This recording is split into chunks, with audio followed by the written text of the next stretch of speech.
France Bardon, Le chemin de la vraie initiation magique, 26, deuxième partie, la pratique.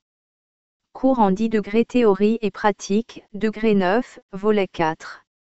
La charge magique de talismans, d'amulettes et de pierres précieuses.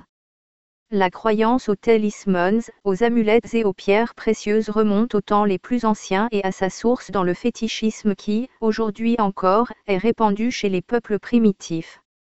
La croyance aux talismans, etc. s'est conservée dans une certaine mesure jusqu'à nos jours, mais elle s'est adaptée à la mode, ce qui se confirme par l'emploi de divers porte-bonheur comme les pendentifs, les anneaux, les broches.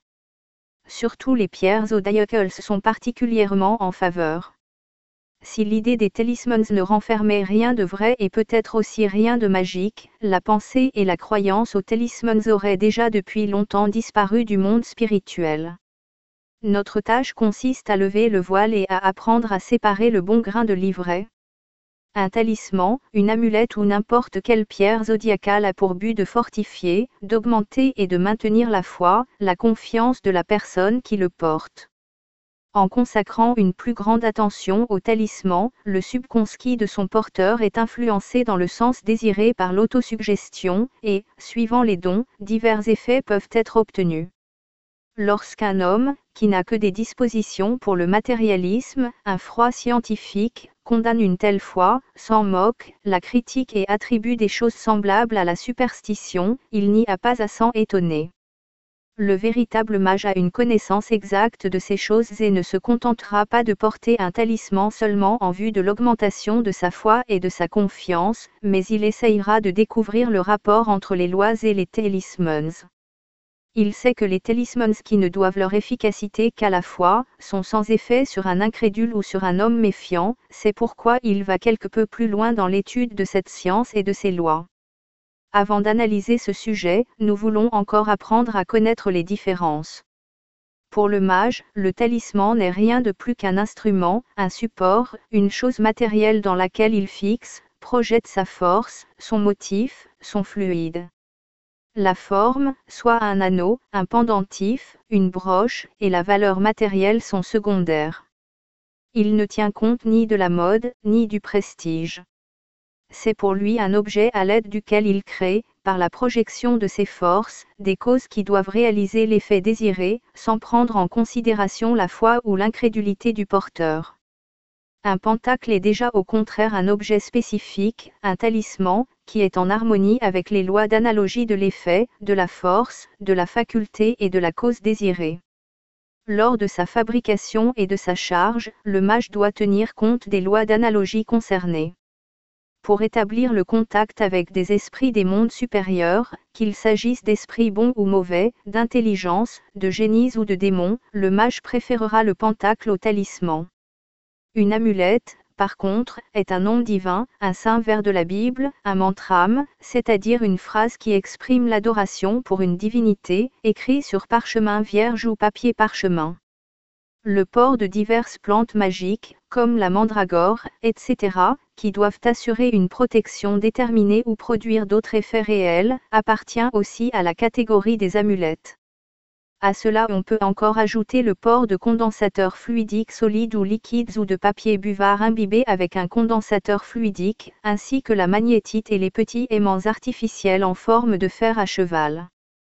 Enfin nous voulons encore mentionner les pierres précieuses ou semi-précieuses qui sont des condensateurs particulièrement appropriés, qui furent déjà employés de tout temps pour se protéger, pour la chance, le succès et les guérisons. L'astrologie a, en vertu de la théorie des couleurs et de la dureté, attribué à chaque pierre une action particulière et recommandé aux personnes intéressées de porter comme porte-bonheur la pierre qui correspond au signe ou à la planète sous lesquelles elles sont nées. Le vrai mage sait toutefois que les pierres choisies selon l'astrologie comme porte-bonheur n'ont qu'une médiocre influence et qu'elles sont absolument sans valeur pour des hommes qui n'y croient pas. Par contre, des pierres qui correspondent à une influence astrologique en considération de leur dureté, de leur composition chimique et de leur couleur sont propres à recevoir une charge magique correspondante.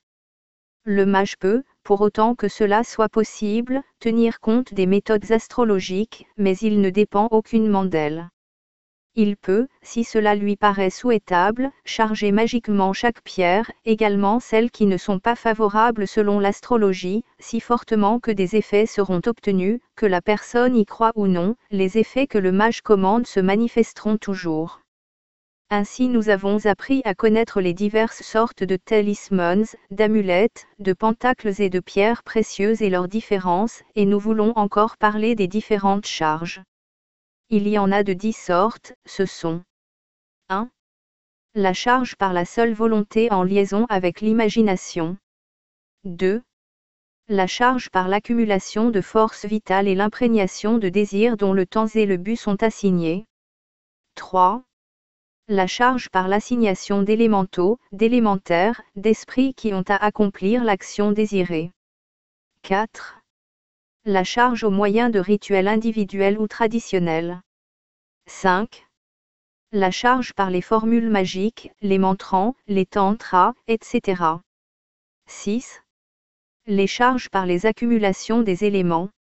7. Les charges par les fluides électriques et magnétiques. 8. La charge au moyen de l'accumulation de la force lumineuse. 9. La charge au moyen de sphères électromagnétiques, les volts. 10. Les charges par les opérations sexuelles magiques. Chacune de ces possibilités de charge indiquées ici a de nombreuses variations, et cela conduirait trop loin si je voulais les décrire toutes ici. Le mage formé se créera intuitivement ses propres possibilités.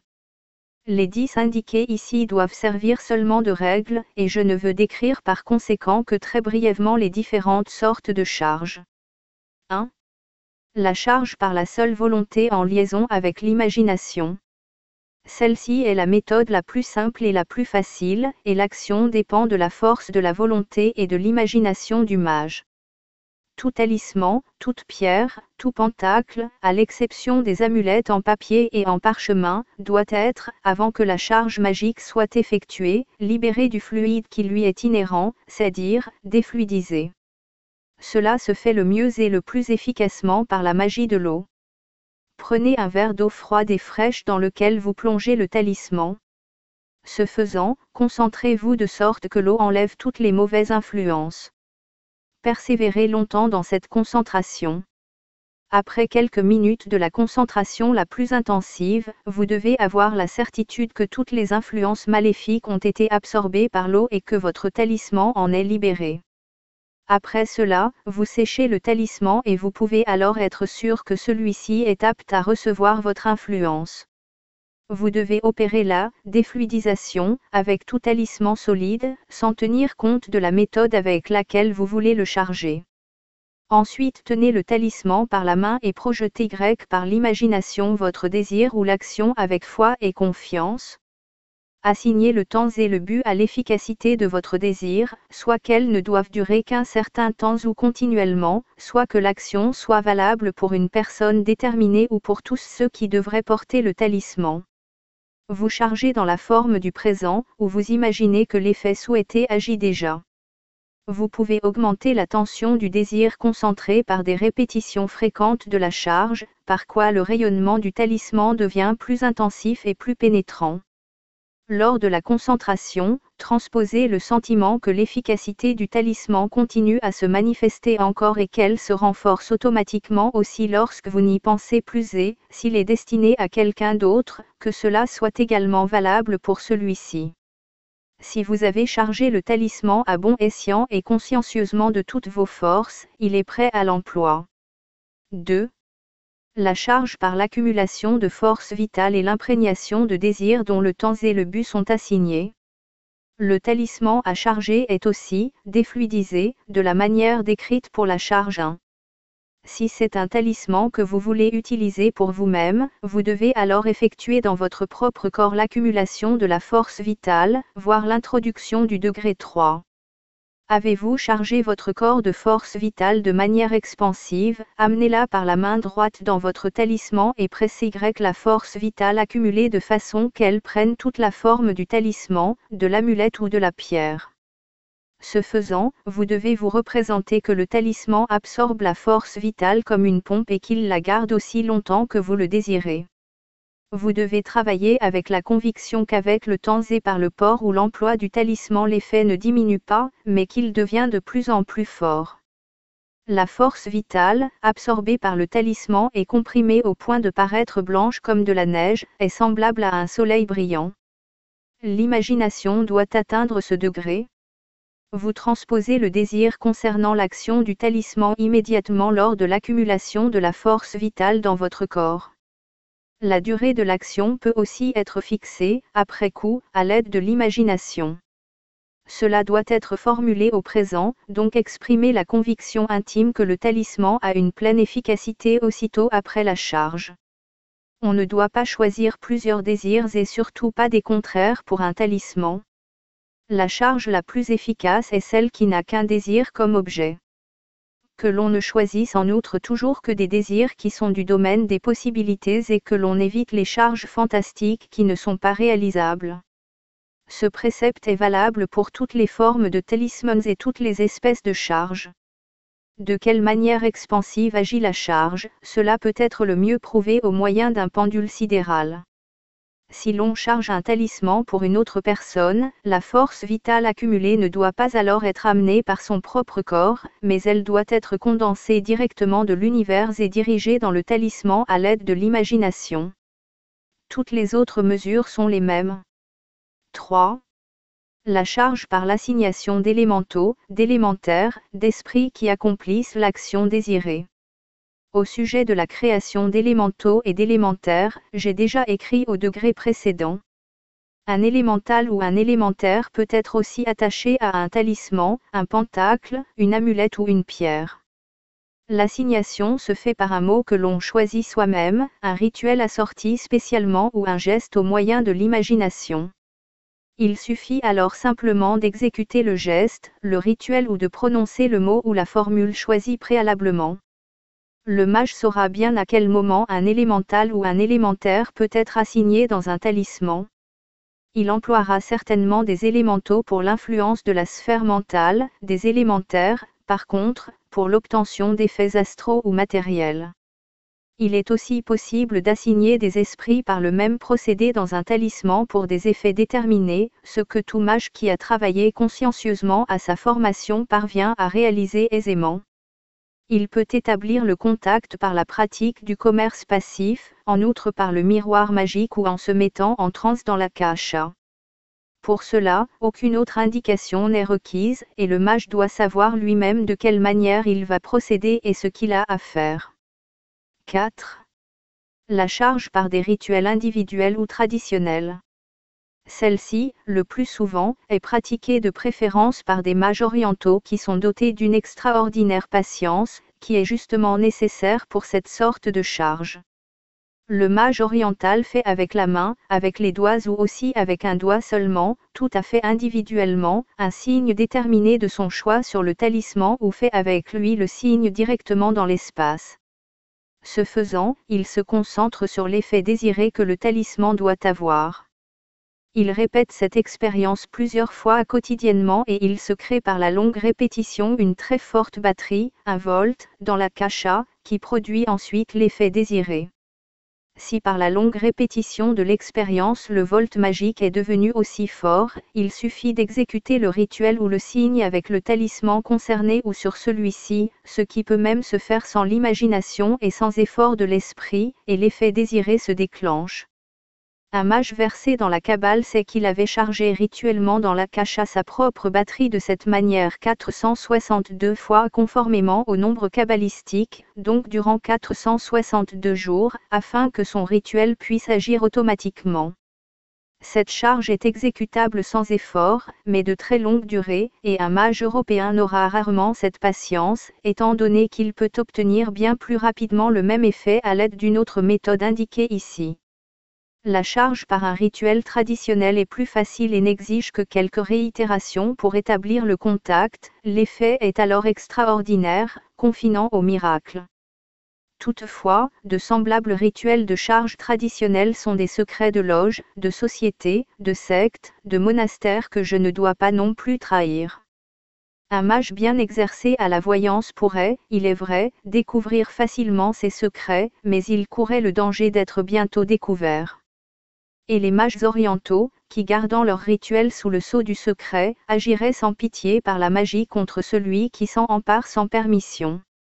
C'est pourquoi je mets le mage en garde contre de tels détournements.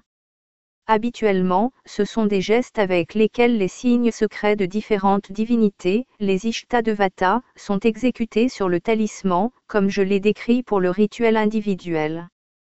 Il est alors hors de doute qu'une telle charge agit très fortement, surtout que, peut-être, des centaines de mages exercés accomplissent le rituel et que celui-ci se transmet aussi traditionnellement de génération en génération. Un tel rituel est remis la plupart du temps comme distinction à un membre considéré comme ayant atteint la maturité. Une telle transmission de rituel et simultanément aussi une liaison avec la batterie correspondante est appelée Ankur ou Abeyishka en Orient. 5. La charge par des formules magiques, des mantrans, des tantras, etc. Cette possibilité de charge est une des plus grandes et des plus puissantes, mais elle exige un grand savoir et d'excellente préparation, que je décris plus en détail dans mes 2 ouvrages suivants sur l'évocation magique et la kabbale pratique. Afin de rendre cela compréhensible, je ne fais par conséquent ici qu'une petite observation. La première sorte de charge se fait par la répétition d'une formule magique où un esprit entrant pour cela en considération produit l'effet souhaité. La charge par des mantrans se fait en pensant ou en prononçant à de nombreuses reprises une sainte phrase d'adoration d'une divinité, Japyoga, dans un talisman approprié. L'attribut de la divinité concernée se matérialise de cette manière. Il est certain que de grands effets peuvent être obtenus ainsi sur tous les plans. Une charge par les tantras n'est rien d'autre qu'une magie verbale correctement employée où des forces cosmiques déterminées sont utilisées par des lettres, des mots appropriés, etc., en tenant compte de leur rapport avec le rythme cosmique, le son, la couleur, la propriété. 6. La charge par l'accumulation des éléments. Cette possibilité de charge s'offre à tout mage qui a achevé jusqu'ici les pratiques de la formation. Si le mage veut obtenir un effet par un élément, il chargera alors le talisman, le pentacle choisi avec l'élément qui correspond à l'effet. La charge elle-même se fait de la manière décrite au point 2 au moyen de l'accumulation de la force vitale, toutefois avec la différence que l'élément désiré est employé au lieu de la force vitale. Pour l'usage personnel, l'accumulation des éléments s'effectue dans son propre corps et pour d'autres personnes directement de l'univers. Si, par exemple, on peut difficilement devenir maître d'un élément, l'élément contraire est à employer au moyen d'un talisman dans le but de se blinder. Bien d'autres effets peuvent encore être obtenus par les éléments, et le mage expérimenté dans leur maîtrise assortira lui-même, grâce à son intuition, les variations désirées. 7. La charge par les fluides électriques et magnétiques. Une des charges les plus fortes est obtenue par l'emploi des fluides électriques et magnétiques. Lorsque le talisman doit protéger, préserver, irradier quelque chose ou produire une activation, on emploie alors surtout le fluide électrique. Mais doit-il avoir un effet attrayant, apporter la sympathie, le bonheur, le succès, le fluide magnétique est employé. La charge se fait de la même façon que pour les accumulations de la force vitale ou des éléments, toutefois, s'il s'agit d'un talisman pour ses propres besoins, l'accumulation est effectuée simplement dans la partie du corps correspondante et non dans le corps entier. Le fluide magnétique est accumulé dynamiquement dans la partie gauche du corps et projeté dans le talisman par la main gauche. Pour le fluide électrique, c'est le côté droit, et la projection dans le talisman se fait alors par la main droite. 8. La charge par l'accumulation de la lumière. Pour les actions spirituelles subtiles, comme l'augmentation de diverses forces occultes, de l'intuition, de l'inspiration, la charge d'un talisman s'effectue avec de la lumière accumulée. La charge est réalisée exactement comme l'accumulation de la force vitale avec l'imprégnation d'un désir, l'assignation du temps, etc. La lumière comprimée dans le talisman est semblable à un soleil qui doit paraître plus clair que la lumière solaire ordinaire. Pour l'usage personnel, la lumière est accumulée dans un talisman par son propre corps, pour une autre personne directement de l'univers. En outre, il faut tenir compte des autres règles déjà décrites. 9. La charge au moyen d'une sphère électromagnétique, volt. Pour atténuer les influences karmiques, pour se protéger d'influences de n'importe quelle autre sphère et forger son destin selon ses désirs, on charge un talisman pour ses propres desseins ou pour d'autres personnes avec un volt magique. Ce procédé est la plus forte imitation du principe Akasha.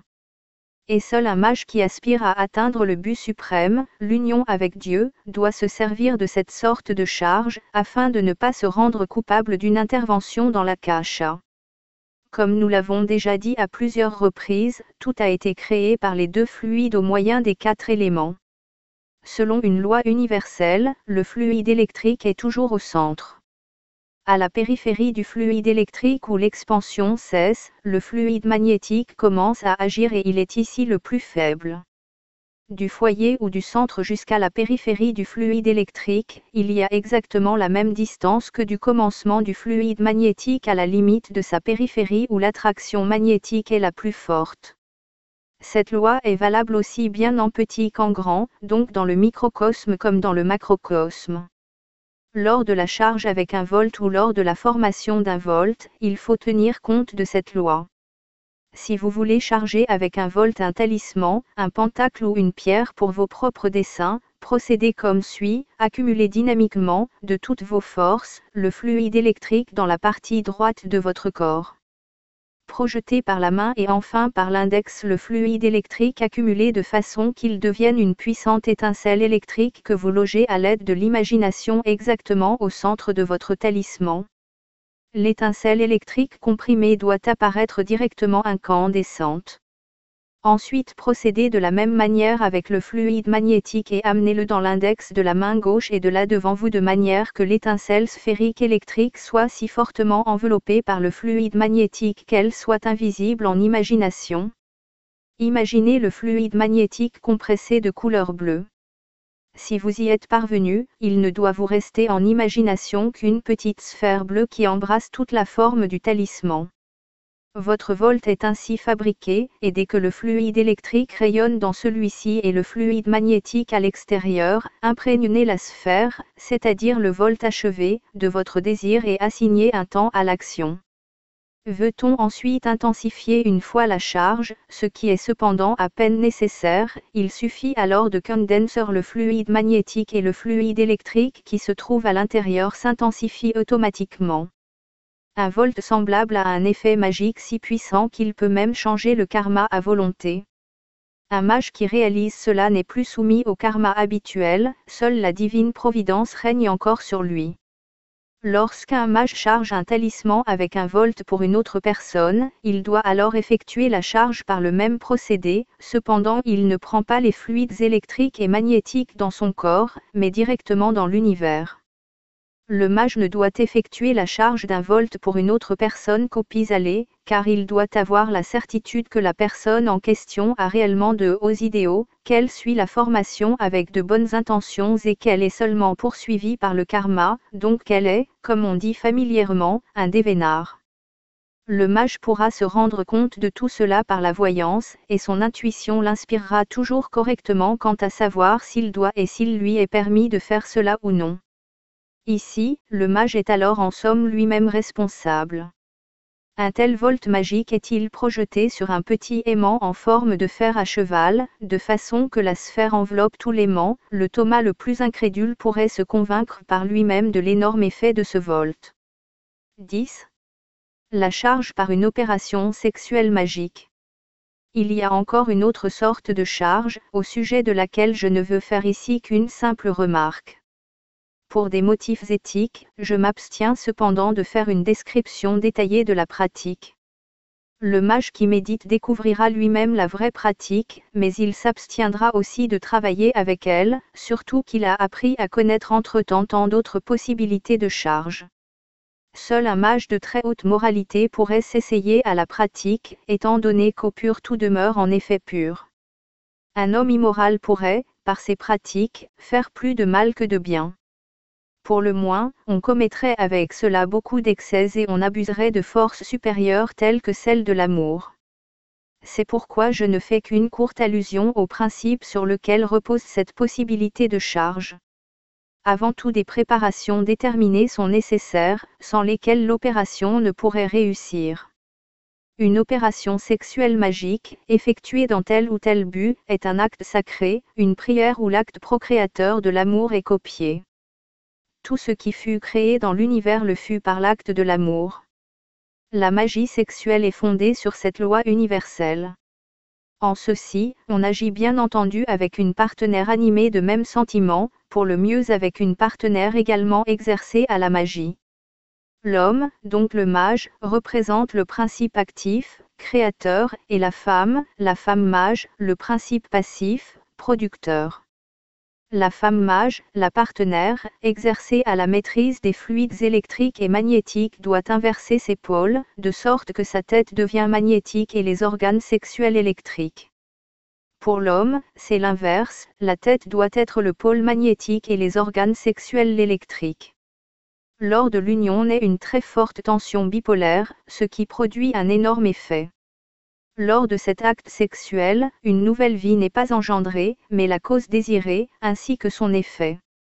Le double pôle inférieur et le supérieur sont ici enclenchés, ici agit l'aimant quadripolaire, le Yodé et Voé, le plus haut mystère de l'amour, de la création. Combien il serait facile que cet acte créateur, ce qu'il y a de plus sublime dans le monde, se dégradât jusqu'à devenir une jouissance charnelle, donc menée à la perdition.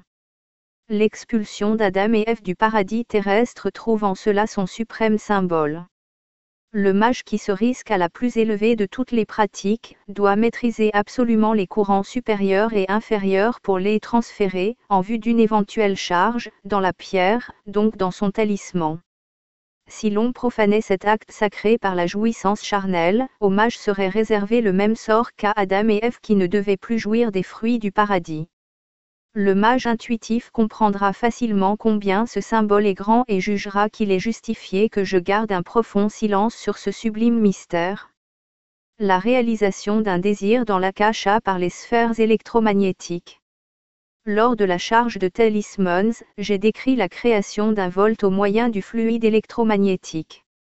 Ici le processus est le même, mais pour un volt dans l'akasha, la sphère électromagnétique doit être plus grande.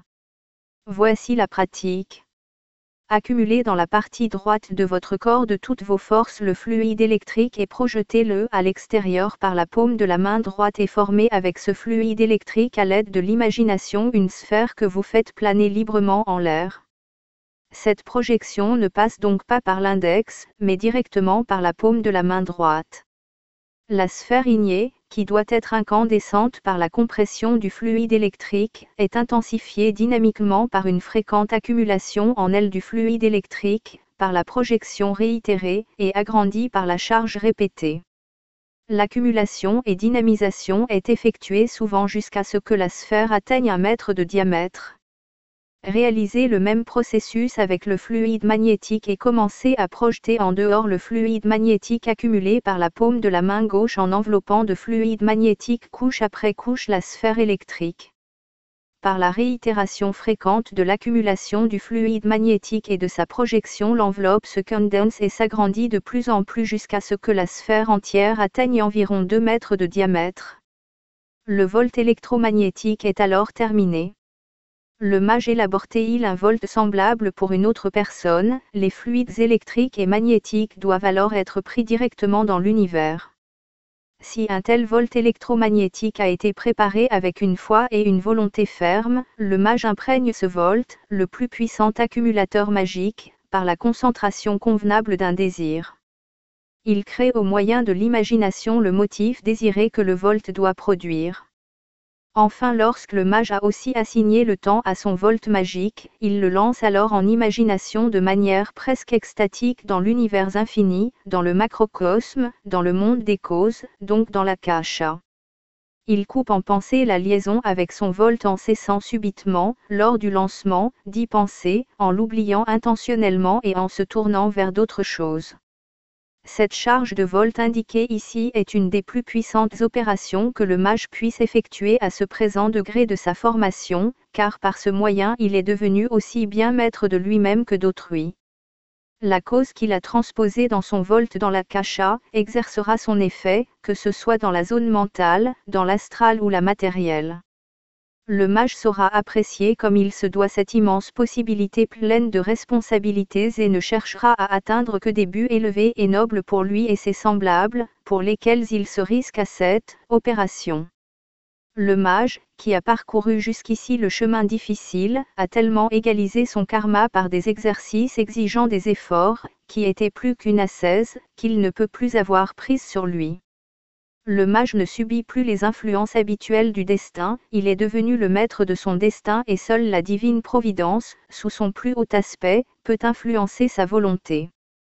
Résumé des exercices du degré 9. I. Formation magique de l'esprit. La pratique de la voyance par les miroirs magiques. A. La vision à travers le temps et l'espace. B. L'influence à distance par le miroir magique. C. Les divers travaux de projection par le miroir magique. 2. Formation magique de l'âme. 1. La séparation consciente du corps astral du corps matériel. 2. L'imprégnation du corps astral avec les 4 attributs divins principaux. 3. Formation magique du corps. 1. Le traitement des maladies par le fluide électromagnétique. 2. La charge magique de talismans, d'amulettes et de pierres précieuses. 3. La réalisation d'un désir dans l'akasha par les sphères électromagnétiques. Fin du 9e degré.